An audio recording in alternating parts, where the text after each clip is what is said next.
Connecting to Twitch TV exclusively because TikTok keeps changing its mind about my Streamlabs account access. Welcome, friends. It is I, the incorrigible Mr. Zeppo, with DJ Zed playing in the background.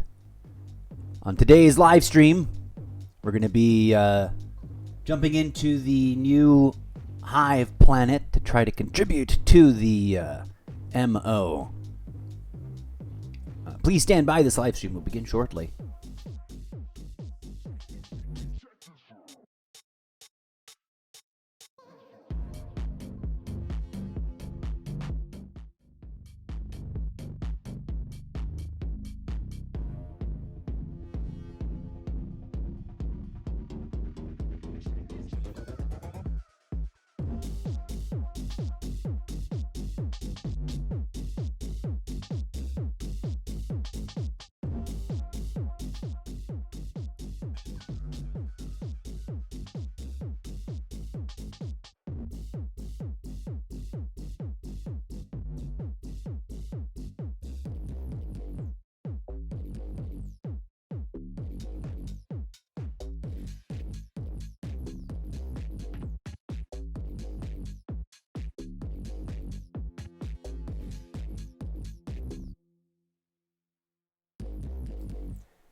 Welcome, folks. That's right. We're back. It is I, the incorrigible Mr. Zeppo, and this is the almost daily video game live stream and content creation show extravaganza. On today's episode, we're going to be diving into Helldivers 2.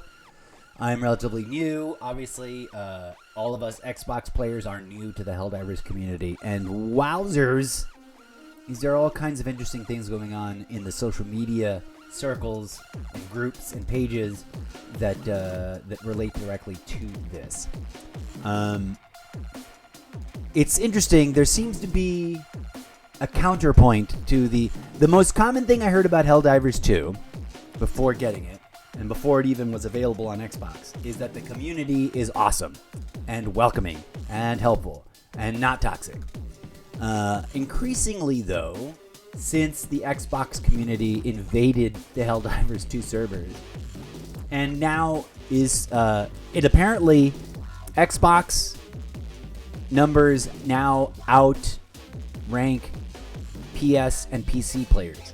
In other words, there are more Xbox players that have bought the game and started playing since it launched on Xbox than on the other two platforms. And I think that's causing a little bit of a backlash. Well, people are people. So no matter how many glowingly beautiful, awesome reviews you may get about a particular community, the truth is there's going to be people there that don't fit that description and that, have other ideas or plans or agendas in mind. And there's plenty of people in the what you could call the pre-Xbox established community that are taking out their frustrations at the Xbox noobs. And there's plenty of Xbox noobs not taking the time to really understand the more nuanced aspects of this game. The biggest complaint I hear from that are rational, the biggest rational, sane sounding complaint that I hear from veteran players about us Xbox noobs is that we're rushing. We're rushing to get to exfil and not exploring the maps thoroughly enough. And there's one thing I've learned in the last couple of days of doing some solo exploration is that even the level 1 difficulty maps have surprises on them. All right? And that if you don't explore, you will not find them. Soloing is fun, but there's also a lot of beef from people that are like, this is a co-op squad-based game. Why are you out here trying to solo? I get it. I get the impulse, the introvert impulse, perhaps, to just mind your own business and figure out the game on your own without pestering other people or without having to deal with other people's habits or patterns or whatever. I myself will solo a game that is meant to be played with others for as long as I want to until I decide to start, opening up and dealing with other people's eccentricities. And I have no personal beef about it, but I do think if you're going to do that, You should be investing that in understanding what the game is challenging you to do, not just doing things your own way without ever figuring out what's going on in the game. This game is deceptively simple. You dive in, you get the gear you want that you have access to in the I still haven't memorized the term they use, but I digress. I could have sworn this had an Xbox thing, but I guess not. Oh, it's over here. Sorry, I sidetracked myself by looking at the screen. So there's a lot of different things going on. And I think one of the problems is that newer players don't really know what's going on in the game in terms of these more subtle tactics. The game doesn't do a lot of explaining, which is something I've encountered in some games lately. And it's fascinating, but it's also a little annoying. Because if it doesn't... Obviously, some people don't want to have their hand held and have everything explained to them. They like the discovery. They like the learning on their own part of figuring out a game. Other people don't care. They could have something explained to them and they'll just blow right past it and just do what they want. That's fine. There's no right way to play the game, but to play any game, really. If you're having fun, then you're having fun, is sort of my thesis. But also, I think it's worth attempting to comprehend the game as the game is, right? Not just make assumptions about the game and never try to check those assumptions. The same applies to people, but that's a whole nother discussion. Put a pin on the corkboard about that. We'll come back full circle and talk about that someday in a podcast episode. Eclipse, clip that, please. All right. So here's some of the things I've learned about this game that I think could be considered valid pointers. Don't rush. There is no point in rushing. Test out, learn the game's basics in the lowest levels. There's no shame in playing low levels.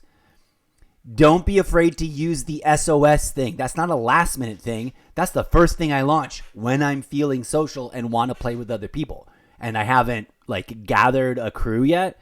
You can start a mission at any level by yourself. Obviously, this gets harder to do and pull off correctly the harder the level gets, I've noticed. But here's the range of levels I've played. I've played 1 to 5, I think, maybe 6. And what I've discovered is if you land and drop if you start the round solo or start a mission solo, you can drop the SOS first things first, right? When you're getting, your backpack and your additional weapon, whatever it is that you prefer in your loadout. The SOS is default. You don't even need to pick it when you're setting up stuff for the pod dive. It's always there. It's part of the mission issued things. And I'm sure there'll be times when we don't get one for some reason, but it seems to be one of the default things that's always there. When I'm in social mode, I'll put it on, public in terms of the invites and the people joining, and then the first thing I'll drop is that SOS. Then I'll get my favorite setup right now is I'm playing with different primary weapons in the basic loadout, but my default in terms of the things that we call in, one of the basic turrets, the laser beam guard dog backpack, and the grenade launcher. These are the low level tools that really worked for me.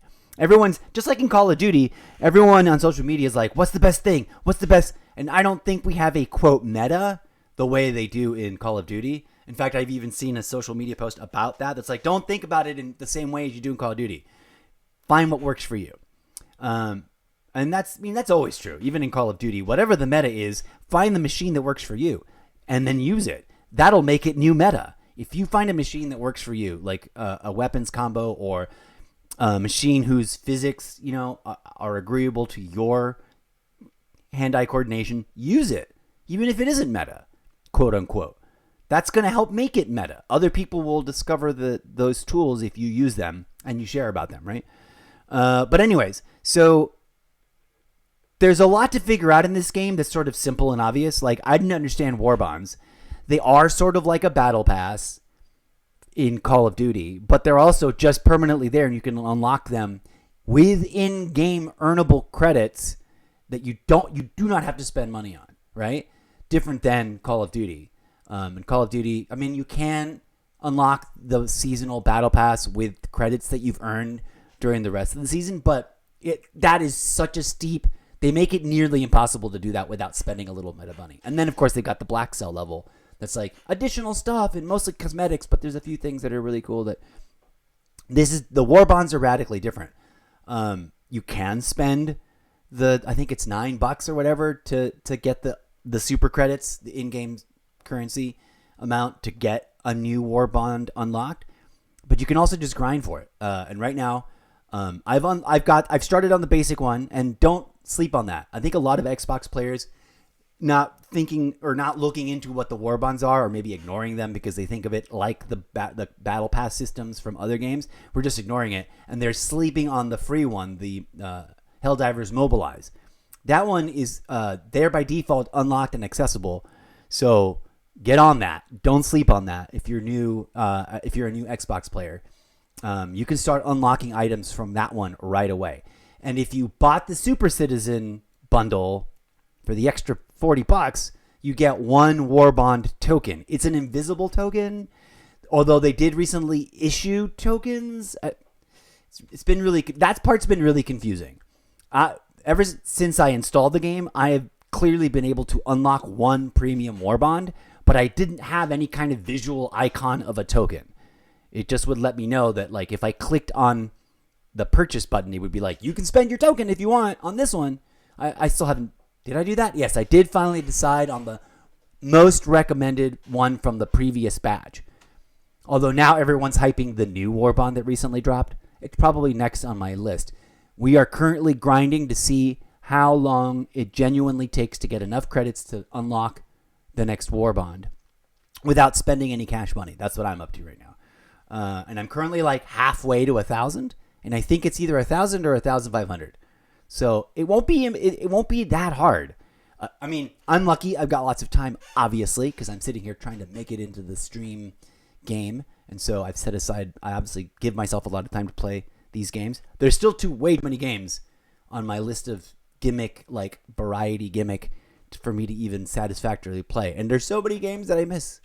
But that's neither here nor there. All right, friends.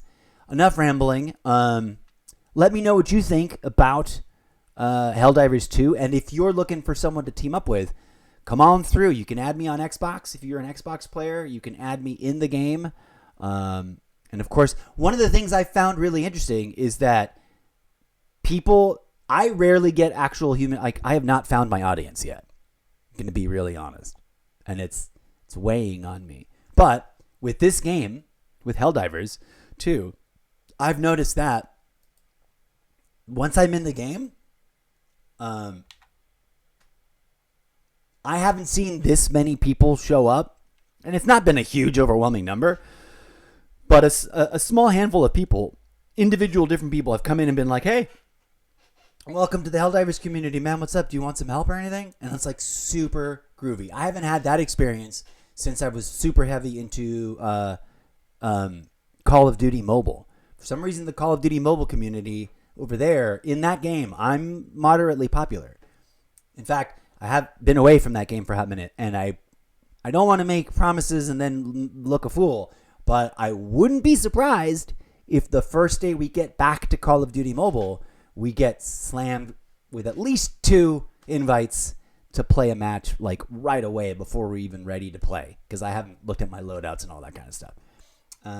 Maybe, pin on the corkboard, maybe we'll swing on over to the iPad side of the world, of my gaming world, because I'm supposed to be featuring iPad games too. That's one of my things that makes me unique. How many streamers on this platform do you know play more than 3 games on more than one platform? There's not that many, right? Even amongst the variety